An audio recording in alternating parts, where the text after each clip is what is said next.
Hi, it's Kreampuff and welcome back to my channel. Have you ever had a project in your head you knew exactly how you wanted it to look when it was going to be finished, but then somewhere along the way, things just took a turn for the worse? That's today's video. I filmed this project about a month and a half ago. It's been sitting in the camera. I couldn't decide what I wanted to do with it, but today I'm going to share it with you. So sit back, relax, enjoy a good laugh, and I'll see you in a few minutes to close out the video.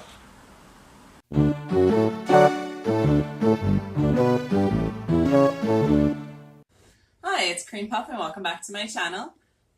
I want to talk for a moment about inspiration. I am a freestyle quilter.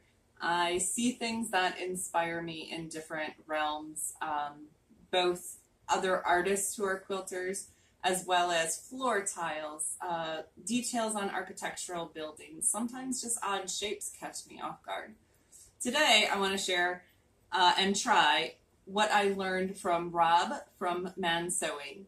He is another quilter here on YouTube, and if you haven't watched his videos, I would strongly recommend him. He has a great sense of color and absence of color. So what he did is he made a three-dimensional Hubert board, for a lack of a better word, tumbling blocks, you may also know them by.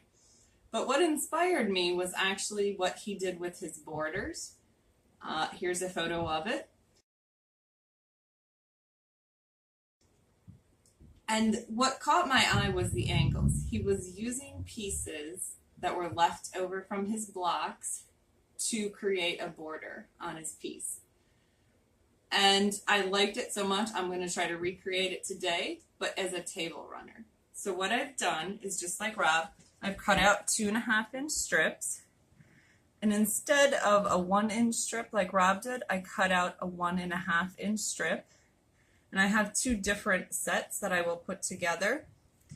And then once I have everything together, I'm going to cut them in half at a 60-degree angle, insert a strip of the contrasting fabric, and then sew on the other half of the strip set. So now that I've explained that to you guys, I am ready to head to the sewing machine and get these sewn. All right, I have these strip sets sewn together, and I squared them up to 15.5 inches. So what I'm going to try to do now is replicate what I want to do. I have my ruler, my 60 degrees is down here, so here's 60, and let's see.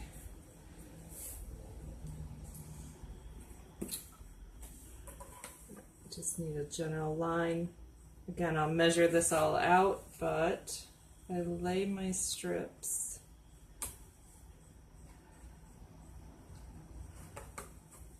about 60. I'll go all the way up to there, tuck that under.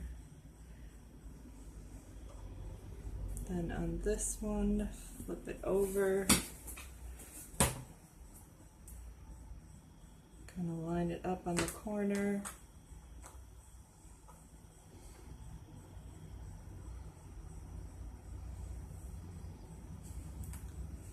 I'm just testing this out to see how it's actually going to look, if I want to use a 60 degrees or if there's a better option.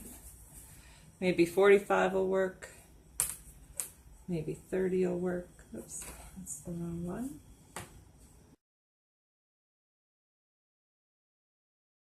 That is one of the things with doing a little bit of freestyling. You never know how it's going to turn out, so you're best to try to lay it out a little bit before you sew everything together and make it permanent.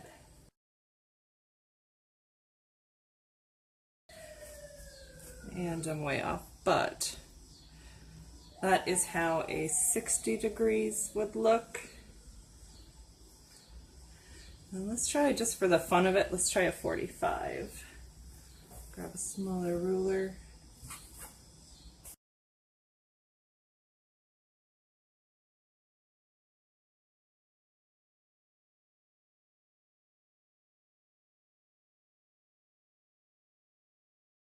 Now, of course, when we actually sew this together, we'll determine a measurement here and give us a starting point so that every point on this darker blue, has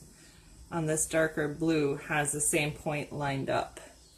So there is what a 45 looks like. Extremely crooked, but it's a little bit steeper of a cut. Now I have to say, I actually like the 45 degree better than the 60. So let's change it up.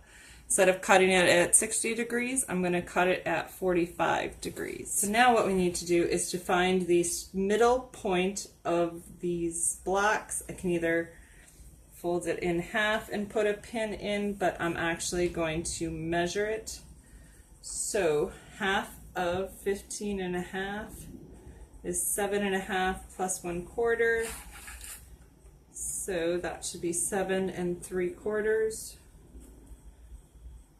I'm just going to put a pin in it right here. It's 7 3/4. Just to mark it so that we can do some math to make sure that this is going to end up excuse me, going straight up the middle and not kind of only covering one side. That might be cool to do one side and then do some free motion quilting over here. I'm more interested in getting it straight up the middle on this project. So my strips are 5 inches. Now, doing the math, and on my notebook it does say 5.5. What happened is that I started using a different foot for 1/4 inch seam allowance on my machine, and I turned my machine on and just took off sewing and forgot to adjust the needle to the new stitch length. So my strips were more than 1/4 inch. So these are set up for 5 inches now. I lost a 1/2 inch, so I took a pretty big seam allowance. In reality, I was on my last strip set, and to me it wasn't worth it to take everything apart and re-sew it. So as long as I'm consistent with my seam allowance, I'm leaving my machine where I have it set at the incorrect setting. I'm just going to finish the project with that seam allowance. So I have 5 inches here, so let's try, let's see, half of 5 is 2.5. So if I put another pin in at 2.5 off of center, so I have 1, 2.5.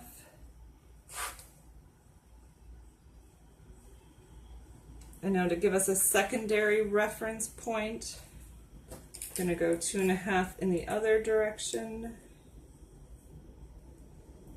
1, 2.5.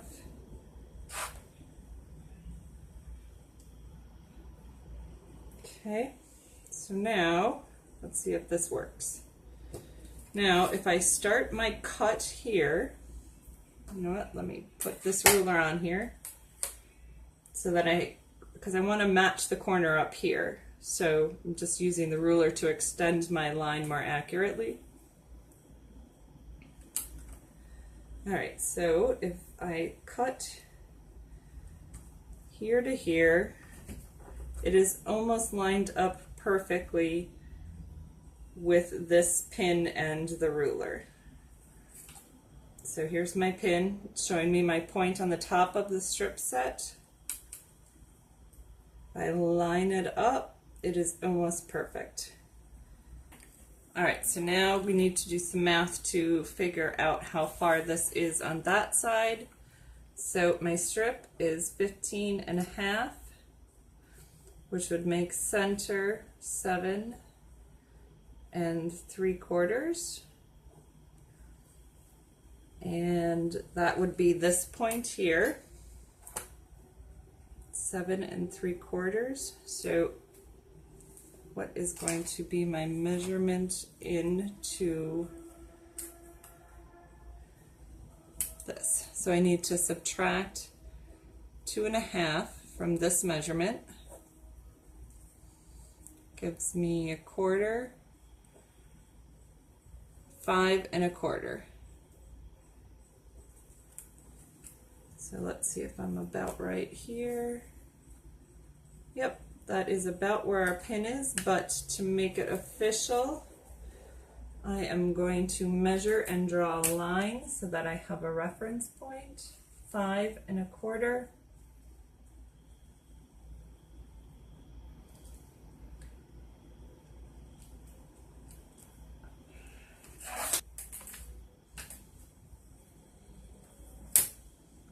I'm going to leave this one in just for the moment so that I can just double check everything is lined up correctly.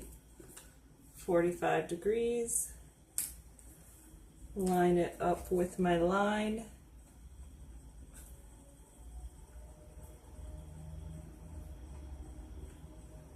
Yep, that looks good. I'm going to pull this pin. It's always good to double check.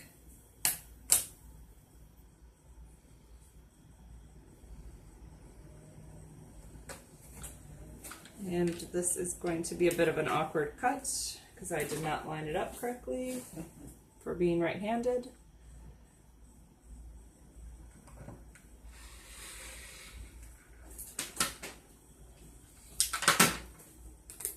Alright, so now I have cut the strip set almost in half. So if I measure here, it should be the same as here. We know this is 5 1/4.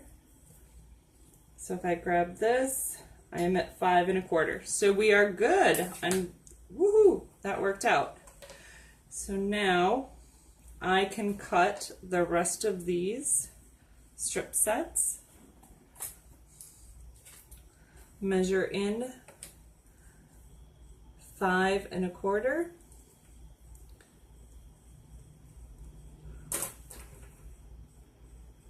Lay down my 45. So my 45 on my ruler is here.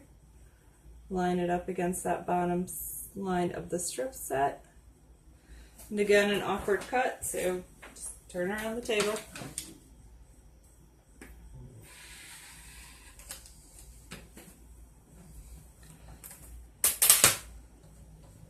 Alright. I'm so happy this worked out. The math was a lot easier than I thought it was going to be. A little bit smidge. And we are okay. Alright, so I have 8 of these strip sets together. I'm going to cut these and I will be back. I'm at the sewing machine and I just want to talk about this sewing in the contrasting strip at the 45-degree angle. When lining this up, make sure to leave enough so that your outside corner is past your line. So if you take and draw an imaginary line here, because when we put the next piece on,